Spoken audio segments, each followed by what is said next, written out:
भगवान के यूं तो भक्त बहुत सारे हैं, लेकिन उनमें से केवट का ये जो प्रसंग है ना बहुत ही अद्भुत है। उनका ये जो केवट भक्त था ना बहुत ही विनोदी था। उनका चरित्र सुनने और सुनाने में बहुत ही आनंद आता है। तो जब भगवान श्री राम वन में जाने के लिए गंगा के उस पार जाना चाहते थे, तो भगवान श्री राम ने देखा कि केवट की ये जो नाव है न तो उस पार है न तो इस पार है। अब बीच में नाव केवट ने खड़ी कर रखी है, बीच गंगा मैया में। अब सोचो, नाव या तो उस पार होनी चाहिए या इस पार होनी चाहिए। कितना चालाक था वो केवट।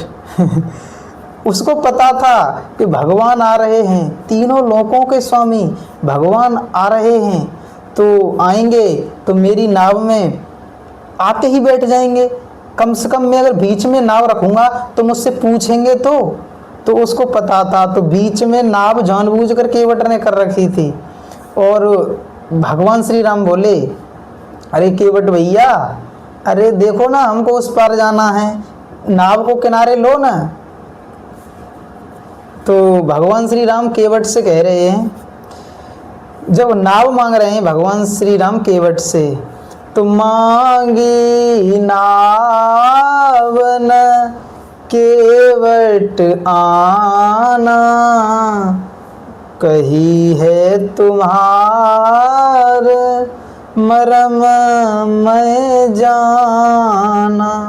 तो भगवान श्री राम ने केवट से नाव मांगी, तो केवट बोला, नहीं नहीं नहीं नहीं, हम नहीं नाव लाएंगे प्रभु, हम तुम्हारे इन चरणन को बखान बहुत सुने हैं। हाँ, इन्हीं चरणन की रज से गौतम की पत्थर की सला एक सुंदर सी नारी बन गई। और हमारी तो ये कई काठ की नैया है, और यही हमारे कुटुंब परिवार का पालन पोषण करती है। अगर ये नारी बन गई तो हमारी तो पहले से एक नारी है, दो दो नारी हो जाएंगी तो हमारा परिवार कैसे चलेगा। नहीं नहीं नहीं नहीं, ये नहीं हो सकता है। जबकि केवट जानता है यही अखिल विश्व ब्रह्मांड के स्वामी हैं, आज मेरे यहाँ पर आए हैं तो जितना लाभ ले सकता हूँ ले लूँ। सब चालाक है वो केवट, सब जानता है। इसी बहाने से प्रभु के चरण धोना चाहता है। उनकी चतुराई भगवान सब समझ रहे हैं, लेकिन मंद मंद मुस्कुरा रहे हैं। प्रभु समझ रहे हैं ये बड़ा ही विनोदी है, बड़ा ही विनोदी है। उनकी ये सब बातें सुनकर लखनलाल जी बहुत ही रोष में मानो आंखों ही आंखों से केवट को डांट रहे हों। तो केवट बोला लक्ष्मण से, नहीं लखन भैया, मारना चाहते हो हमको, मारना चाहते हो, अरे मार लो, हम मेरा तो मरने में भी कल्याण है। किसके सामने मर रहा हूँ? भगवान के सामने। किस वजह से मर रहा हूँ? नाव न लाने की वजह से। और साक्षी कौन है? स्वयं प्रभु। मेरा तो मरने में भी कल्याण है, अब तो मेरा कल्याण ही कल्याण है। चरण पखारूंगा फिर भी कल्याण है, और मारा जाऊंगा फिर भी कल्याण है।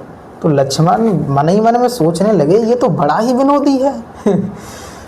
फिर तो भगवान श्री राम बोले, भैया केवट, हमको उस पार जाना है, ऐसा कुछ नहीं है। तो भगवान से केवट बोला, प्रभु एक ही उपाय है, पहले हम तुम्हारे चरण खूब मल मल के पखारेंगे, फिर उस चरण रज को पिएंगे।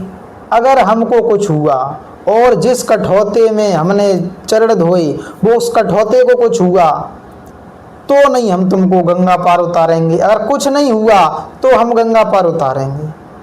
तो प्रभु ने कहा, करके देख लो, तुम्हारी मन मर्जी को कौन रोक सकता है। तो केवट ने भगवान श्री राम के चरण पखारने को कठौती नहीं, कठौता मंगाया। कठौती तो इसलिए नहीं मंगाई थी क्योंकि अगर कठौती बनेगी तो स्त्री बनेगी, और कठौता बनेगा तो लड़का बनेगा। तो केवट ने सोचा अगर कम से कम लड़का बनेगा तो काम तो करेगा, अरे नाव तो खेगा तो कुछ कमाएगा ही। अब नारी बनी तो एक नारी तो मेरी पहले से है, दूसरी नारी और वो आ जाएगी, खर्चा बढ़ेगा। इतना चालाक है केवट। तो कठौता मंगाया, प्रभु श्री राम के चरण धोए, उसी चरणामृत को पिया। तो अति आनंद उमगे अनुरागा, चरण सरोज पखारन लागा, चरण पखार रहा है श्री हरि के और अति आनंद उसके हृदय में उमड़ रहा है। और बाद में जब चरण पखारे तो उसी चरणामृत को पिया। ये सब नाटक था केवट का।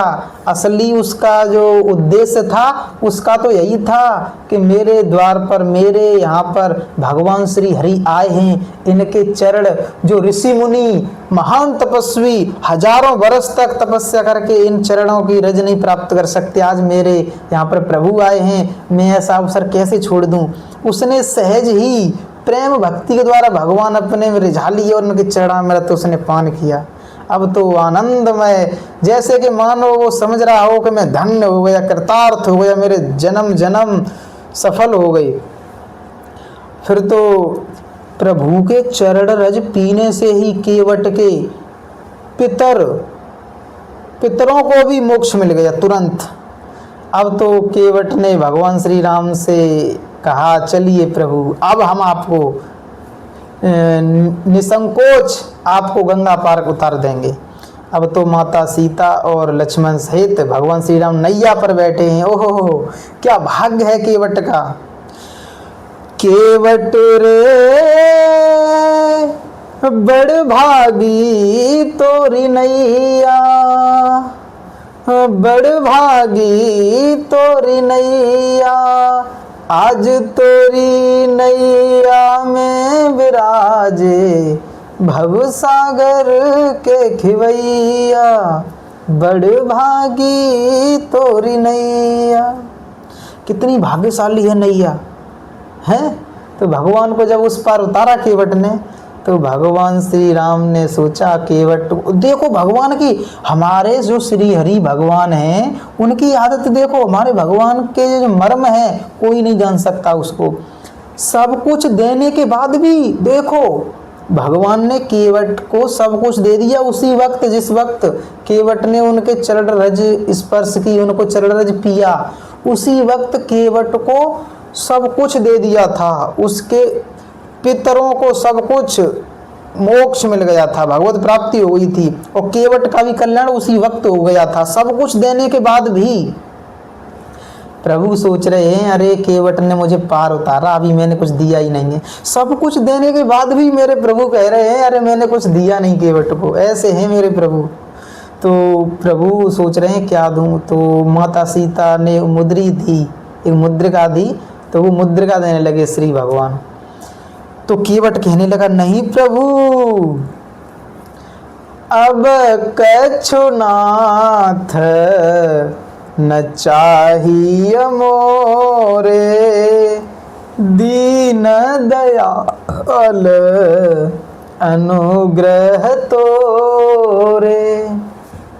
केवट ने कहा, नहीं, अब कछुनाथ न चाहिए मोरे, दीन दयाल अनुग्रह तोरे। केवट ने कहा, प्रभु मुझे कुछ नहीं चाहिए, धोबी से धोबी न ले तू धुलाई, नाई से कुछ ले तू न नाई, तुम भी केवट मैं भी केवट, तुम भी केवट मैं भी केवट, कैसे तुमसे लूं उतराई, कर दी जो भव पार प्रभु मोहे, कर दी जो भव पार प्रभु, जब घाट तिहारे आई हो मैं, उतराई नहीं ले हो मैं, तो उतराई तभी ले हो, अभी उतराई नहीं ले हो मैं, तो उतराई तभी ले हो। केवट ने कहा, स्वामी धोबी से धोबी कपड़े धुलाई नहीं लेता है, नाई से नाई कुछ नहीं लेता है, उसी प्रकार मैं भी केवट, अरे मैं तो इस गंगा मैया को इस पार उस पार करता हूँ, यहाँ का केवट हूँ, लेकिन आप अखल ब्रह्मांड के केवट हो, इस भवसागर के केवट हो। आप तो भवसागर पार लगाते हो, मैं तो गंगा मैया को ही पार लगाता हूँ। मैं यहाँ आपसे कुछ नहीं ले रहा हूँ, लेकिन जब मैं आपके घाट पर आऊँ, जब आप मुझे भवसागर से पार लगाओ, तो आप भी मुझसे कुछ मत लेना, हिसाब बराबर। देखिए, एक चतुर केवट, चतुर भक्त ने भगवान को कैसे अपने प्रेम से रिझा दिया। भगवान केवट से इतने रीझ गए कि केवट का एक महान, भक्तों में केवट का नाम आता है, भक्तमाल में और बड़े बड़े भक्त में, बड़े बड़े भक्तों में उनका केवट का नाम आता है। और केवट को गले लगाया भगवान श्री राम ने, और केवट से कहा, हम जब लौट के आएंगे तो यहीं गंगा मैया के फिर से दर्शन करने आएंगे, तब तुमसे अवश्य मिलकर जाएंगे। देखिए, धन्य है केवट, धन्य है, प्रभु के चरणों तक पहुंच गए केवट भैया। ऐसा भाग्य हमारा कब आएगा प्रभु, हमको भी न दो ना दर्शन, कल्याण हो जाएगा हमारा भी। हरे कृष्ण हरे राम।